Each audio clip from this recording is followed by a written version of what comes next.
Okay, it's written by Murphy here with another book review. This one is part of the American Literature series. I just finished reading The Red Badge of Courage. The Red Badge of Courage by Stephen Crane. This was published, oh my goodness, it was published in 1895. And it is about a young man who decides to fight in the Civil War. So 1895 is a bit after the Civil War. Okay.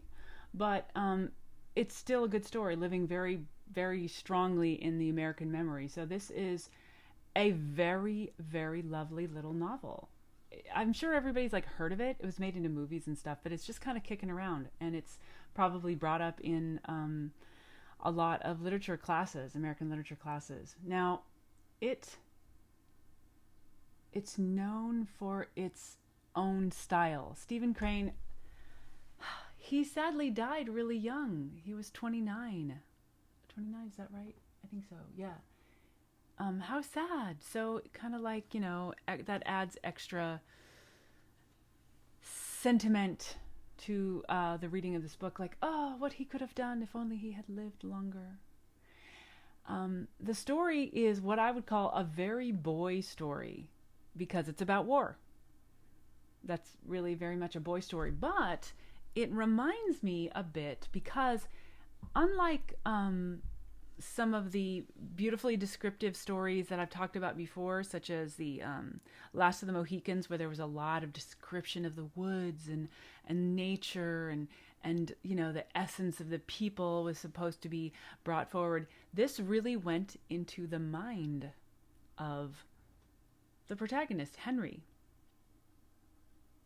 He had a lot. He had something going on with his mind. He had an internal monologue going on a lot. And this reminds me of an earlier book, Dostoevsky. It reminds me of Dostoevsky's Crime and Punishment, which is probably 20 years earlier, but he probably encountered it, depending on how things float around. But it reminds me of this type of literature where people are starting to think about the psychology of the characters in books and not just action, action, action, action, action, action.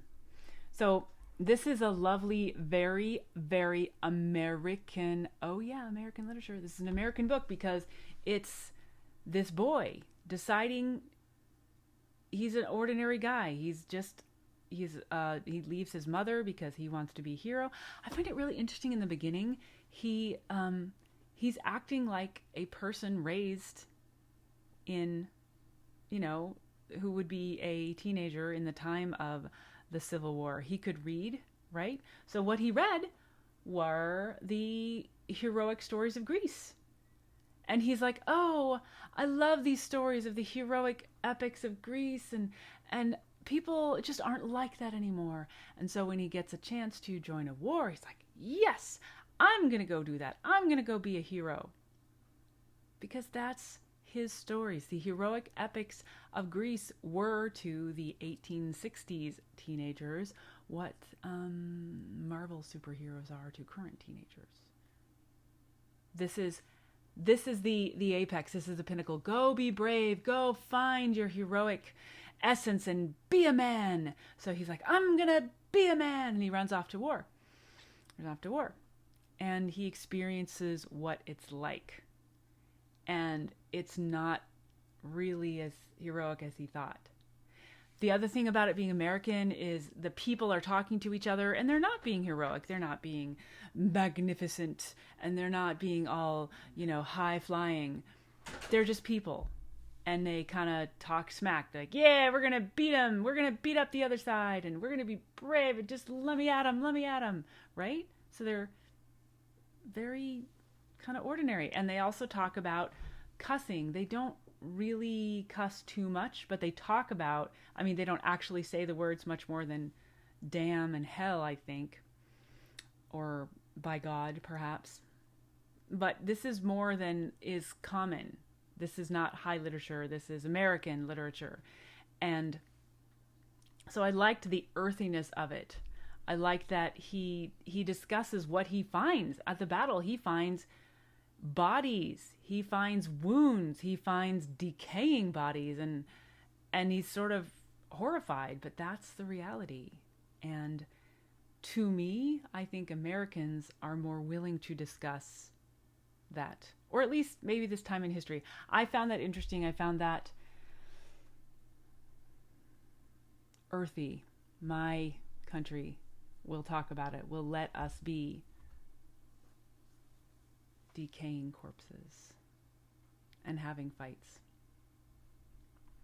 So, Stephen Crane, Red Badge of Courage, post-war literature. But man, the Civil War had such an effect on America. Nothing was the same after the Civil War was fought, and so literature was naturally affected by this. This text is the hero is fighting on the Union Army because, the Union Army won. So they were sort of the good guys. They were the good guys, okay? But there's the victor tells the story. So he's telling the story. It isn't until much later that literature is accepted by people who were from the South. They have a story too, but that doesn't come till later. Let's see. He was born... I should know this. I don't know where he was born, but pretty clear he was born in the North. He was the surviving child of Methodist parents. Okay. I don't see where he was born. But this is his really great novel. Is really worth reading. Gorgeous, gorgeous, powerful prose. Lots of gunshots and wounds and struggling with the scene. Really beautiful. I'd like to know what you think. Go ahead and tell me what you think about it. Let's keep the conversation.